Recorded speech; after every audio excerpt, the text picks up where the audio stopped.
Now, as part of the Save Soil movement on this historic day, ladies and gentlemen, the government of Nepal will be presenting to Sadhguru the letter of solidarity and thus coming on board the Save Soil movement.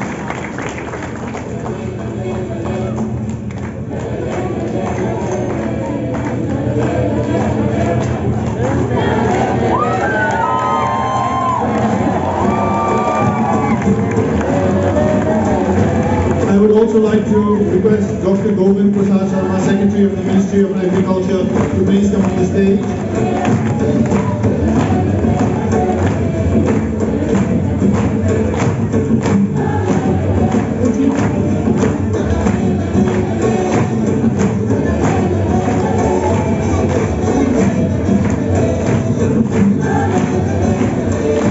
Sadhguru will also be handing over the Save Soil policy document that has been carefully compiled and is packed with thorough research done by experts in the field of ecology and economy, so that it's not just the environment but it translates into prosperity for the farmers and for the nation in general.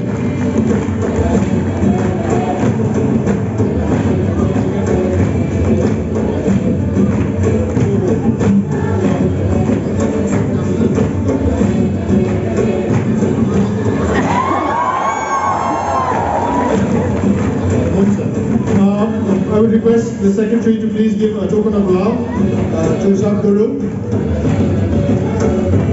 and read the token of love out as well. Namaskaram. Namaskaram.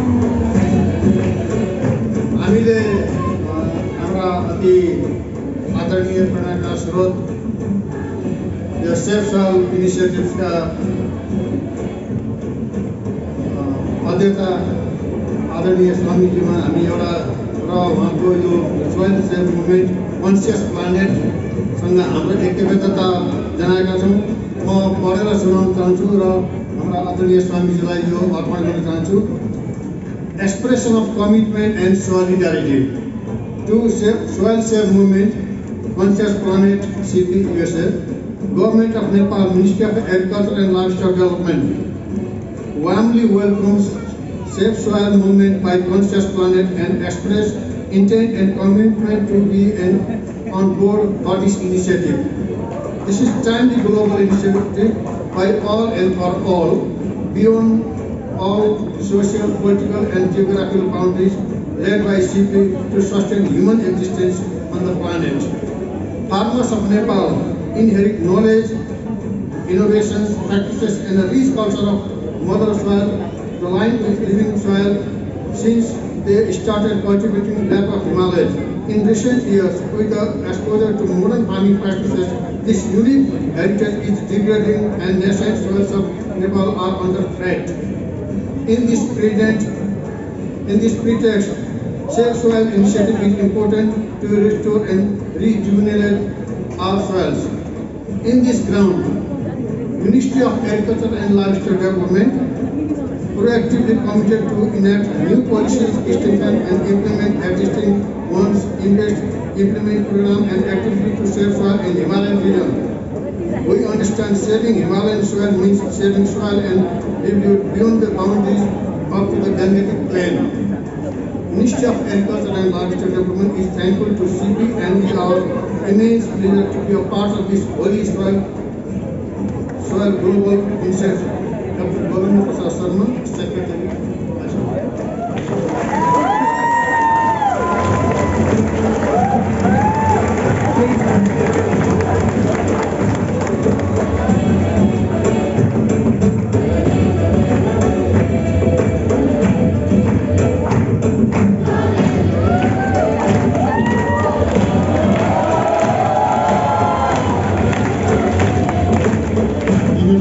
Sadhguru will be handing over the Save Soil Movement solution of global agricultural land degradation, which was first presented to the United Nations COP15 in Ivory Coast.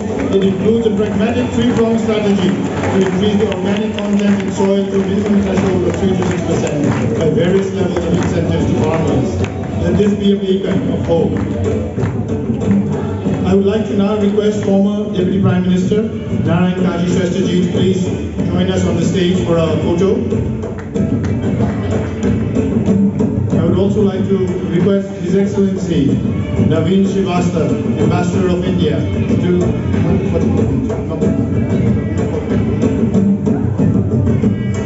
join us on the stage as well.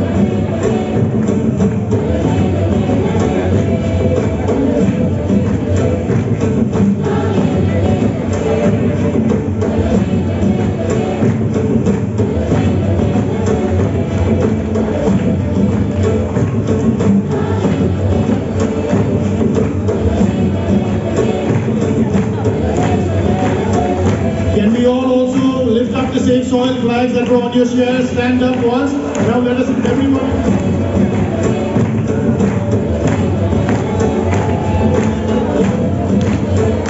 Can I request the Minister of Law also to please come on the dais for the photo?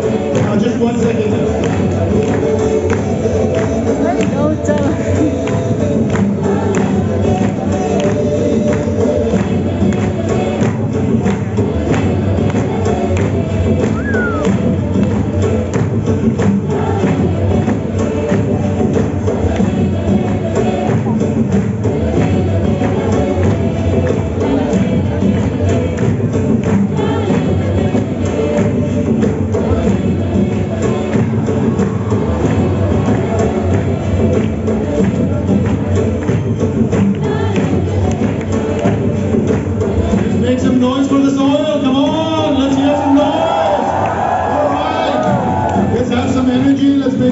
Thank you very much. Thank you very much.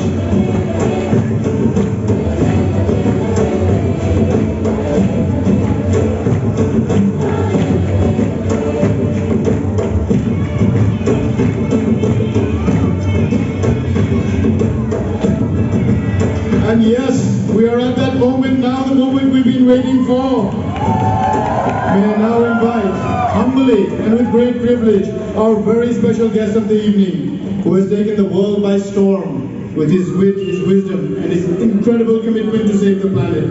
May I humbly request Sadhguru to please address us. Thank you.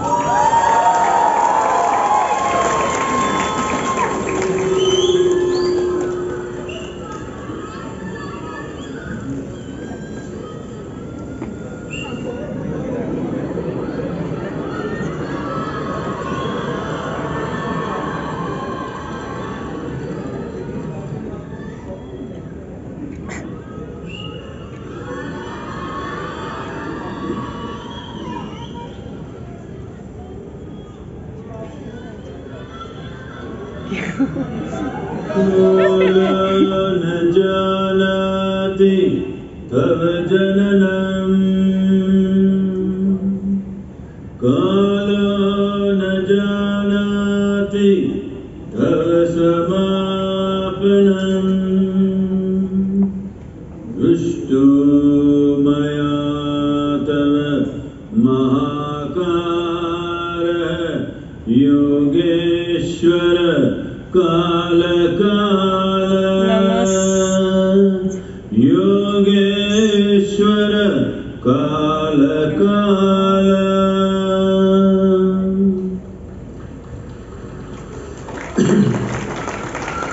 Namaskaram, Namaskaram to everyone.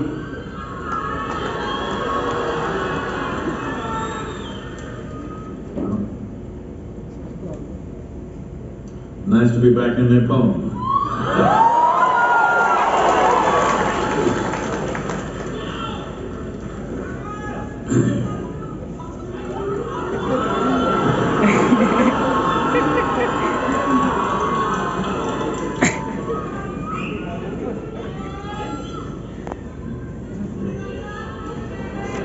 के भन्छन्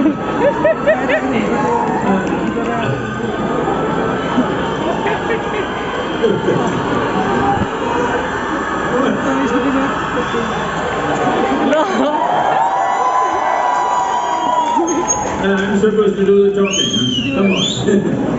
Is the volume good? Hello?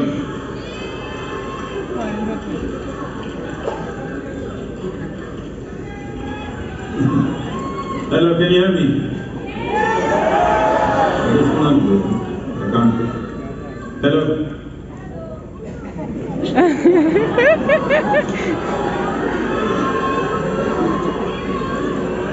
Check, yeah.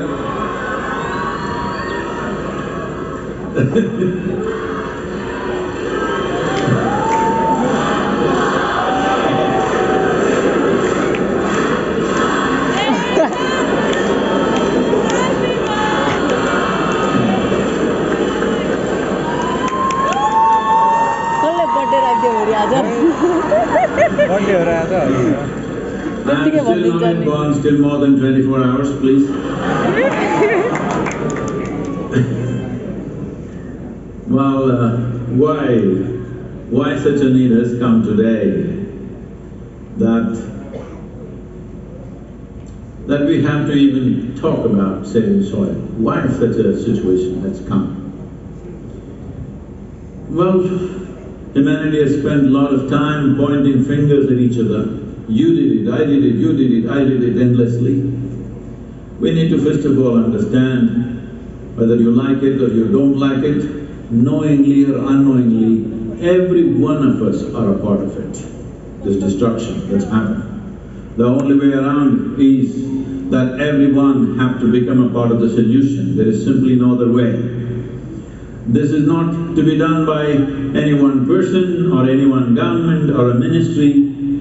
This has to become humanity's mission because we are destroying the foundations of our existence. That's what it means. In these cultures, we have always referred to soil as our mother.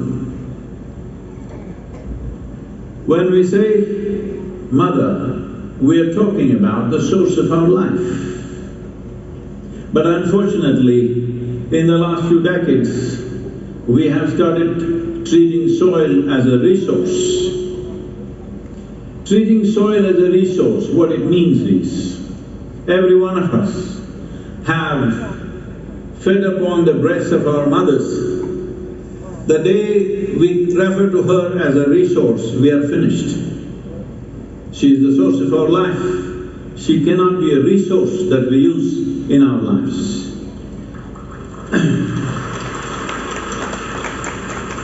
But this is exactly what we have done. Even today, nearly 85% of the nations on the planet address soil as an inert substance that they can fix by adding a chemical or taking away a chemical or whatever else. What we need to understand is, soil is the largest living system, not just on this planet but in the known universe. It is the largest living system with trillions of species. The top agricultural scientists or soil scientists in the world are openly admitting that they do not even know 1% of the species of organisms present in the soil. When we don't know 1%, we have no business to mess with it. It's as simple as that. That's how complex a life it is. What does it mean, this soil? So we must understand this. On this planet at least, all life, whether it is a single-celled creature or us who are supposed to be the most complex and sophisticated creatures on this planet, all of us are essentially made of the same fundamental design. In yoga forever, we have been saying anda pindanda is all the same thing. But today, the modern science, because unless it comes from the West, it's not science, okay? I want you to know this. So, the modern science is saying there is something called as a constructional theory, that if you look at any design on this planet, whether it's a single-celled organism or any other creature or a leaf or a cell in a plant or the human system, the fundamental design is still the same. The complexity and sophistication is multiplying manifold over, but essential design is same. Or in other words, what we call as life on this planet is a part of the carbon cycle that's happening. In this carbon cycle, soil is the most important link in the chain of carbon cycle, and that has worn thin. What is wearing the soil thin means? See, today, as you sit here, over 60% of your very body that you carry is microorganisms. Only 40% or your parental genetics. I saw that little girl in Sofia on the video, and this girl came to me and said, Sadhguru, I want to do safe soil, but my mother, boo. I said, please tell your mother she's only 20%. Rest is all soil. Only 20% of your genetics your mother, another 20% your father. Fundamentally, life is happening to you because of the foundational life that's happening in the soil. This is the fundamental life. To give you some perspective,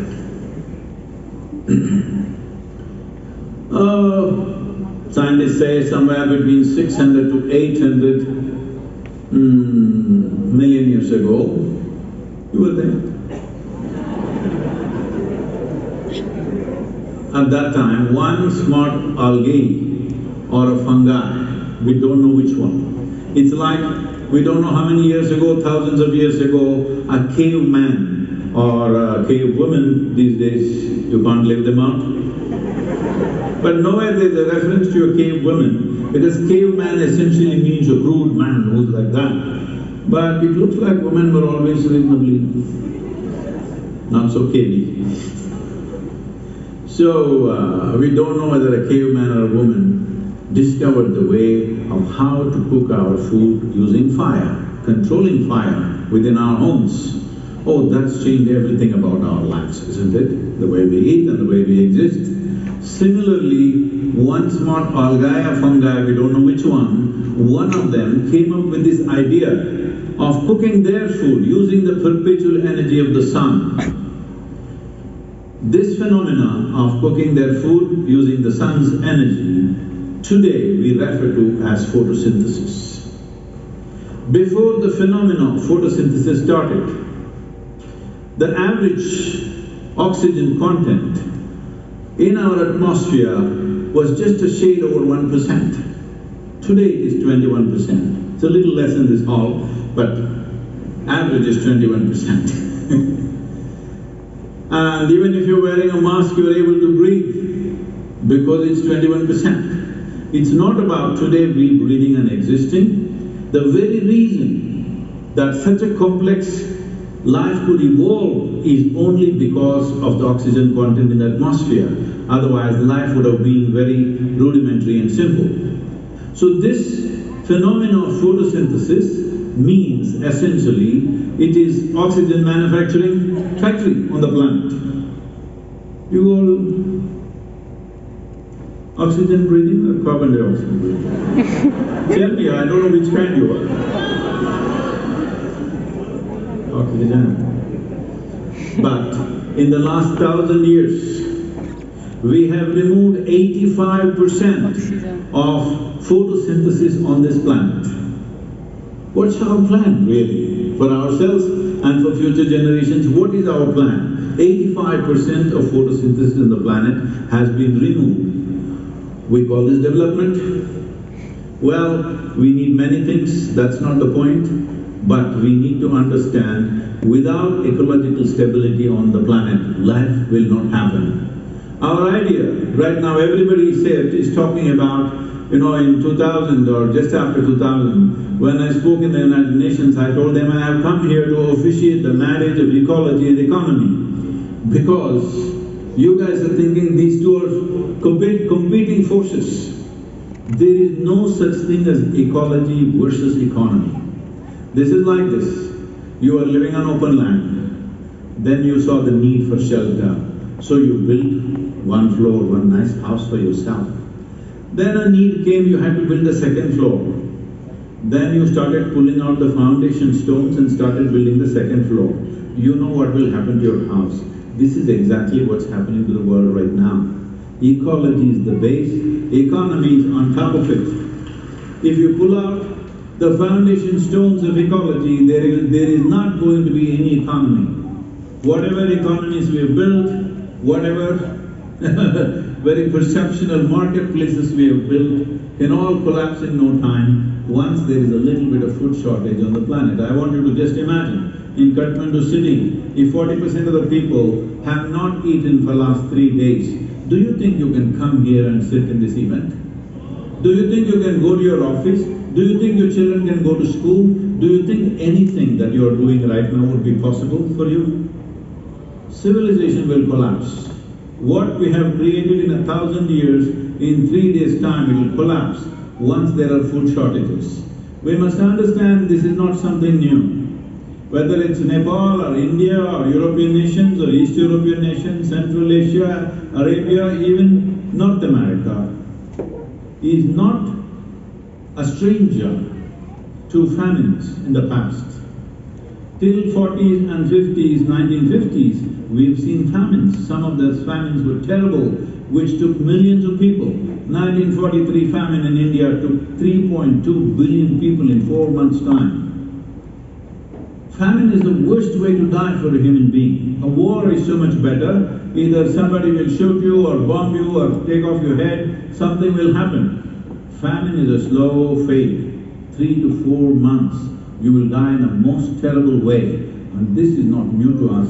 2 generations ago, people have faced this repeatedly, again and again. But after all this infrastructure, after all this education, information, technology, once again we are driving towards famine, global famines. This year, 7 nations are going into famine conditions. This year, 39 million people right now are seriously in famine situation. It is expected in the next 4 months, 360,000 children below 8 years of age will die without food simply because World Food Program has thrown up his hands and said, we are not able to provide food for these children because there is no money, everything has gone to the war effort elsewhere. So,